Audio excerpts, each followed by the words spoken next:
मुझे उम्मीद है कि जैसे हमने देखी फिल्म, हम लोगों ने सभी ने मिलके, आप लोगों को भी देखने का मौका मिला होगा।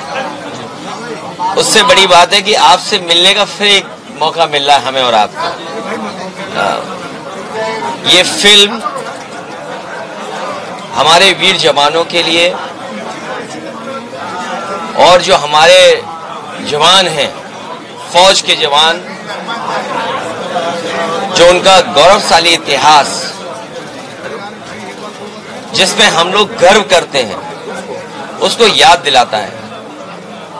दुनिया की फौजों में सबसे बहादुर फौज और जो कठिन परिस्थितियों में हमारी सीमा की रक्षा करती है, वो हमारी फौज है। रिजांगला और उस समय के जो युद्ध के बारे में जो जानकारी मिली है, एक सच्ची घटना, एक वॉर, एक लड़ाई जिसका बहादुर जवानों ने मुकाबला किया। ऑर्डिनरी कैप्टन की उपाधि मिली है रामचंद्र यादव जी को, और बहुत सारे लोग जो बहादुर जवान उनके साथ थे। परमवीर चक्र से सम्मानित सितान सिंह, उनकी सबकी बहादुरी की एक जो फिल्म बनी है, हर एक को देखना चाहिए और याद रखना चाहिए कि कितना जोखिम भरा, कितना चैलेंजिंग और कितना कठिनाई भरा हमारा भारत का वो टेरेन है, वो इलाका है। कब किसने क्या जमीन खोई, उस इतिहास में न जाकर के इन तमाम बहादुर फौज के लोगों का हम सब लोग सम्मान भी करते हैं और गर्व भी करते हैं। इस फिल्म ने हमारे तमाम जवान जो जोखिम से भरी हुई जीवन जीते हैं, उसको याद दिला रहे हैं। नई पीढ़ी को देखना चाहिए, और मैं तो कहूंगा, क्योंकि मैं जाने कितने वर्षों के बाद ये फिल्म देख रहा हूं किसी थिएटर में आकर के, और मैं इसीलिए देखने आया क्योंकि ये रिजांगला की लड़ाई हमारा एक एक फौजी, एक एक जवान, और खासकर वो अहीर जो गुड़गांव, हरियाणा और आसपास के रेवाड़ी के रहने वाले हैं, वो आज भी गर्व करते हैं, और उनकी इस बहादुरी पर पूरा देश गर्व करता है। ये गौरवशाली इतिहास जो हमारी फौज का है, वो आने वाली पीढ़ी भी देखे, समझे और जाने। अरुणाचल प्रदेश उसको चाइना में रोक दिया गया ट्रांजिट में, और उन्होंने अरुणाचल प्रदेश को एक तरीके से आइडेंटिफाई करने से ही मना कर दिया चाइना में, क्योंकि फिल्म देख करके आए हम लोग, और वो लड़ाई और वो तस्वीरें हम लोगों ने देखी हैं। कितना एक एक जवान ने हजारों हजार की संख्या में चीनी फौजियों का मुकाबला किया। कहा तो ये जाता है कि आखिरी बुलेट तक, आखिरी शरीर जो जवान का जिंदा था और आखिरी सांस तक लड़ करके उन्होंने अपनी जमीन को, मातृभूमि को, अपनी धरती को बचाया।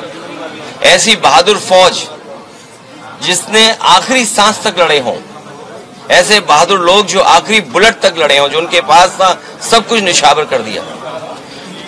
वो हमारी धरती, वो भारत माँ, या जो हमारा भारत का क्षेत्रफल है, वो कम ना हो। और ये सवाल कई बार उठा कि हमारा क्षेत्रफल जो भारत सरकार जिसका आंकड़ा रखती है, उसे कम से कम बताना चाहिए कि हमारे भारत का क्षेत्रफल पहले क्या था, आज क्या है। और जो भारतीय जनता पार्टी की सरकार में लगातार ये देखने को मिल रहा है कि सीमाएं हमारी सिकुड़ती जा रही हैं। ये प्रचार में ज्यादा भरोसा करते हैं, झूठ बोलने में ज्यादा भरोसा करते हैं, लेकिन हमारी सीमाएं और हमारा क्षेत्रफल इनकी सरकार में कम होता हुआ दिखता है। न केवल क्षेत्रफल कम हो रहा है, बल्कि जो तरक्की और खुशहाली हमारे देश की होनी चाहिए, उसकी वो भी रुकावट बन रहा है चीन। इसलिए हमें ऐसे देशों से सावधान रहना पड़ेगा जो देश हमें समय समय पर हमारी जमीन छीनते हैं। सर, एसआईआर का समय आपने भी बढ़ाने का, संविधान दिवस पर यही कहना चाहूंगा कि संविधान हमारा मजबूत हो। जितना संविधान हमारा मजबूत होगा, उतना ही लोकतंत्र मजबूत होगा। और मजबूत लोकतंत्र के लिए संविधान के रास्ते पे चल करके जो बाबा साहब भीमराव अम्बेडकर ने दिया है, जिसमें सोशलिज्म का रास्ता है, सेकुलर समाज को रास्ता दिखाता है, जो डेमोक्रेटिक वैल्यूज हैं उनको कैसे बचाया जा सके। लेकिन इधर हम लोग देखते हैं कि सुबह उठ के ही इधर भारतीय जनता पार्टी ने संविधान दिवस मनाया। संविधान दिवस मनाने वाले भारतीय जनता पार्टी ने सबसे ज्यादा ठेस बाबा साहब भीमराव अम्बेडकर जी का दिए हुए संविधान को पहुंचाया है। जो सबसे बड़ा अधिकार है आज हमारे वोट का, जो बाबा साहब भीमराव अम्बेडकर जी ने दिया है, SIR के बहाने करोड़ों लोगों को वंचित करना चाहते हैं, करोड़ों लोगों को वोट के अधिकार से दूर रखना चाहते हैं। तो जो भारतीय जनता पार्टी संविधान मना रही है और जो आज संविधान दिवस के दिन बड़े बड़े भाषण दे रहे हैं, उन्हें कम से कम ये निश्चित करना चाहिए कि उत्तर प्रदेश सबसे बड़ा प्रदेश है।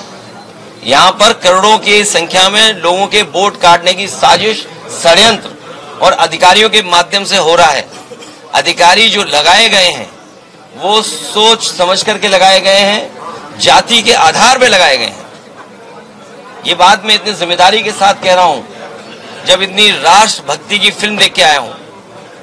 120 बहादुर जो अहीर, जिन्होंने अपनी जान निछावर कर दी सीमा बचाने के लिए, तो उतना ही जरूरी है संविधान बचाने के लिए भी, क्योंकि संविधान तभी मजबूत होगा जब हमारे वोट का अधिकार बचेगा। ये भारतीय जनता पार्टी वोट के अधिकार को छीनना चाहती है।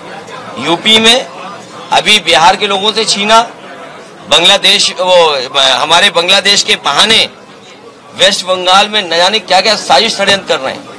वेस्ट बंगाल में भी कोशिश कर रहे हैं कि वहां भी ऐसी साजिश षड्यंत्र हो, बांग्लादेशियों के नाम पर, घुसपैठियों के नाम पर। आखिरकार 2014 से सरकार इन्हीं की है, इसलिए सबसे बड़ा अधिकार हमारा है कि वोट का अधिकार बचे, तभी हमारा संविधान मजबूत होगा। और सेकुलरिज्म तो भूल जाओ इनसे, सेकुलरिज्म की परिभाषा ही नहीं जानते हैं। सुना है कि प्रेमबल पढ़ रहे थे, प्रेमबल में सबसे बड़ी बात है सोशलिस्ट कंट्री हो, सेकुलर कंट्री हो, डेमोक्रेटिक कंट्री हो। इनकी सरकार में न सोशलिस्ट बचे हैं न सेकुलरिज्म बचा है, और अब SIR ला करके हमारे लोकतंत्र को भी खतरा पैदा कर दिया। SIR का समय बढ़ाने की मांग मैं अभी भी मांग कर रहा हूँ। उसमें 4 लोगों की मौत जो है वो हो चुकी है, जिसमें जो BLOs की ये गोंडा में एक अध्यापक, मैं नाम दिमाग से उतर रहा है क्योंकि 120 बहादुर देख के आए हूं, तो यादव जो हमारे अध्यापक थे उनकी जान चली गई, और एक कोरी बिरादरी के थे जो फतेहपुर में, जिसकी शादी होने वाली थी, वो आत्महत्या कर लिया। और जो आपके माध्यम से जानकारी मिली गई, इलेक्शन कमीशन तो बता नहीं रहा, ना सरकार बता रही है, बड़े पैमाने पर BLO की जान गई है। और मजबूरी में मुझे BLO के पक्ष में भी पत्र लिखना पड़ा, जानकारी देनी पड़ेगी कि किस मेंटल प्रेशर में वो काम कर रहे हैं। और सरकार का दबाव है कि वो कैटेगरी में सबके जल्दी फॉर्म भर दो। जैसे उन्होंने क्या किया, जो मैंने प्रेस कॉन्फ्रेंस में आपके सामने बताया कि फॉर्म बट गया, BLO ने फॉर्म बांट दिए। अगर मैं रैंडम पूछूं किसी से, किसको फॉर्म मिला है, BLO ने दिया, बताते हैं किसी को फॉर्म नहीं दिया। यहाँ किसी को फॉर्म मिला BLO का? वो जानते हो फॉर्म? देखिए सब 18 साल से ऊपर हैं ये लोग, 18 साल से ऊपर हो आप, और इनको किसी को BLO फॉर्म नहीं मिला, दिए नहीं BLO ने फॉर्म। और जो आंकड़ा कंप्यूटर में बता रहा है कि BLO ने 99.45% फॉर्म बांट दिए हैं। अब उन पे प्रेशर है, क्योंकि आज तारीख क्या हो गई है, आज 26 तारीख है।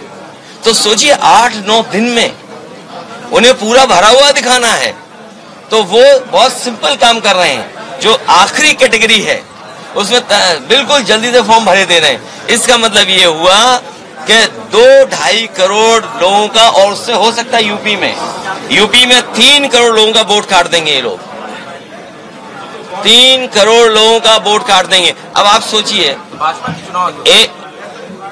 ये मत पूछो कौन, भाजपा चुनाव आयोग दोनों एक हैं। और सोचिए आज आपने तो सुना होगा ना, कितने लंबे लंबे भाषण दे रहे थे बीजेपी के लोग संविधान पर। उससे पूछिए डेमोक्रेसी कैसे बचेगी बिना वोट के। और जब सेकुलर हमारी फैब्रिक है, सेकुलर फैब्रिक को सबसे ज्यादा चोट कौन पहुंचा रहा है? हमारे भाईचारे पर, हमारे एक दूसरे का जो लगाव था, एक दूसरे के प्रति हम लोग एक दूसरे के गले मिलते थे, तो भाईचारे को कौन सबसे ज्यादा ठेस पहुंचा रहा है? भारतीय जनता पार्टी। और सोशलिस्ट तो शब्द ही हटा दो इनको, कि इन्हें चिंता ही नहीं है सोशलिज्म क्या है। बड़े बड़े उद्योगपतियों को सब लाभ पहुंचा रहे हैं। सुनने में आया है 10 लाख करोड़ से ज्यादा उधार बांट दिया है। अगर आपको अमीर बनना है, उधार में पैसा ले लो, कारोबार कर लो, उधार में पैसा ले लो और बड़े बन जाओ। तो ये नई रणनीति है भारतीय जनता पार्टी के कि अपने लोगों को ही लोन दीजिए, अपने लोगों को उधार दीजिए, उन्हीं को बड़ा बना दीजिए, उन्हीं के अंडर सबको ले आओ। और यही हालत हमारे चैनलों की भी होगी, धीरे धीरे उनकी भी स्थिति यही हो गई, क्योंकि उनको चलाने के लिए कोई बजट चाहिए। अगर बजट मना कर देंगे तो चैनल नहीं चलेंगे। तो इसलिए बजट की लूट भी है, तो ये कैसे लोकतंत्र मजबूत होगा, आप सोचिए। सर, पीडीए की आप बात करते हैं, भारतीय जनता पार्टी हिंदुत्व का और धर्म का सहारा लेकर मैदान में, क्या पीडीए आपका जो है वो कमजोर कर पाएंगे पीडीए को? आप बातें, हालांकि मैंने कार्यक्रम पूरा नहीं देखा और मेरी जानकारी भी नहीं है, और इसकी जानकारी अगर आप ला दोगे तो इससे मदद हमारी भी होगी और पीडीए के लोगों की भी मदद होगी। सुना है कि अभी कार्यक्रम में पीडीए के लोग ढूंढ ढूंढ के बुलाए गए थे। अरे सोचो, बीजेपी को ढूंढना पड़ रहा है पीडीए के लोगों को। अरे हमें बताए होते, हम सूची दे देते आपको। सबसे बड़े पीडीए यही खड़े हैं। नहीं, आप तो नहीं बुलाएंगे। नहीं बुलाएंगे। क्यों बुलाएंगे आप? फौजी आ जाओ, फौजी को आ जाओ, विशाल आ जाओ। तो अब आप बताइए, पीडीए के लिए सूची बनाई जा रही है कि पीडीए के लोग बुलाए जाएंगे। तो ये जो हमारा साथी कह रहा है, ठीक कह रहा है, पीडीए से घबराए हुए लोग हैं। हर पीड़ित, हर दुखी, हर अपमानित व्यक्ति हमारे साथ है। पिछड़े, दलित, आदिवासी, अल्पसंख्यक भाई, हम उनके साथ हैं। इसलिए पीडीए के लोग पीडीए के साथ पीडीए की सरकार बनाने जा रहे हैं। सर, आपने कल एक पोस्ट किया कि आप जो मंदिर बनवा रहे हो, वो मंदिर वो जब बन जाएगा उसके बाद आप बाकी जगहों पर भी जाएंगे, तो राम मंदिर नहीं। देखिए, ऐसा है, हम तो जन्म से धार्मिक हैं। जो मुझे लोग बताते हैं कि जब हमारा जन्म हुआ था तो छठी मनाई गई थी। मनाया जाता है। वो धर्म कौन सा होता है? हिंदू धर्म है। तो औरों से पूछो, उनकी छठी मनी थी कि नहीं मनी थी? सोचिए आप। हम तो हैं ही जो हैं, लेकिन हमारी लड़ाई है पीडीए को सम्मान देना। हाँ, आधी आबादी भूल गए।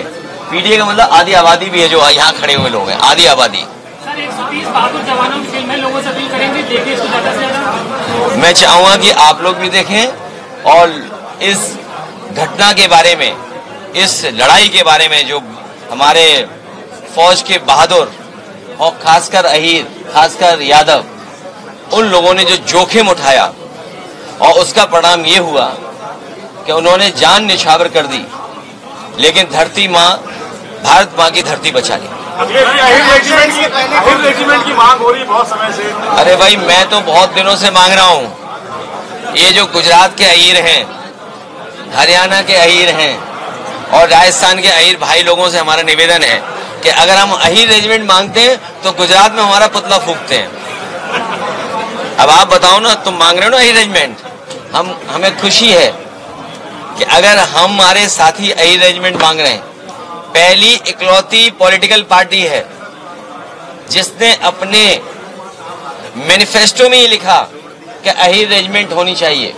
और हम तो ये कहते हैं, जितनी भी रेजिमेंट जिन जिन नाम से मांगी जा रही हैं, उन सबको बनाया जाए। इसलिए बनाया जाए कि हमारे नौजवान बड़े पैमाने पर वर्दी पहन कर के देश की सेवा करना चाहते हैं, भारत माँ की रक्षा करना चाहते हैं। इसलिए ज्यादा से ज्यादा फौज की भर्ती हो, ज्यादा से ज्यादा रेजिमेंट बने। और मैं इस मौके पर फरहान अख्तर जी को बधाई दूंगा, उनकी पूरी टीम को बधाई दूंगा, जिनकी वजह से मुझे मौका मिला फिल्म देखने का। इधर वर्षों से हमने फिल्म नहीं देखी थी और थिएटर में आके कोई फिल्म नहीं देखी थी। पिछले लास्ट फिल्म जो मैंने देखी वो शायद थिएटर में स्लम डॉग मिलियनेयर देखी थी, और इसके बाद आज ये फिल्म मैं देखने आया हूँ। सर, आप जो मंदिर बनवा रहे हैं केदारेश्वर महादेव मंदिर, वो कब तक बन के पूरा हो जाएगा? उसमें थोड़े चंदे की कमी है। जो लोग चंदा दे रहे हैं आपके क्षेत्र में, उनकी सूची हमें दो, तो हम उनसे भी निवेदन कर लेंगे। क्या सब चंदा उधर ही दे दोगे? थोड़ा हमें भी मदद कर दो, तो हमारा मंदिर भी बन जाए। और याद रखना, एक भगवान को दोगे और दूसरे भगवान नाराज करोगे तो पाप पड़ेगा। 27 के पहले बन जाएगा ना? इसलिए पाप से बचने के लिए पुण्य करें, सरकार इसलिए बना रही है कि 27 का जनता उन्हें डिटेंशन उसमें भेज देगी। अच्छा आप बताइए, शक्लें उतरी हुई हैं, शक्लें किसकी उतरी हुई हैं? पूरी सरकार की शक्ल उतरी हुई है। महंगाई का जवाब नहीं दे पा रहे हैं, बेरोजगारी का जवाब नहीं दे पा रहे हैं, जो काम हुए थे उसका जवाब नहीं दे रहे। बताइए मॉल किसने बनाया है? ये जो हॉट स्टिक लिखी हुई है, बेल्जियन स्पेशल लिखा हुआ है, फायर एंड चीज लिखा हुआ है, ये किसकी वजह से है? ये समाजवादियों की वजह से। और केवल वही नाम नहीं लिखा, ये बच्चों को जो नौकरी मिली है, ये अगर इतना बड़ा न बना होता तो हजारों की संख्या में जो लोग नौकरी कर रहे हैं दूसरे जिलों से आए होंगे। पता नहीं किस किस जिले की होंगी, ये किस किस जिले के हो, किसके हो हैं? देखिए रायबरेली के नौजवान को नौकरी यहाँ मिली है।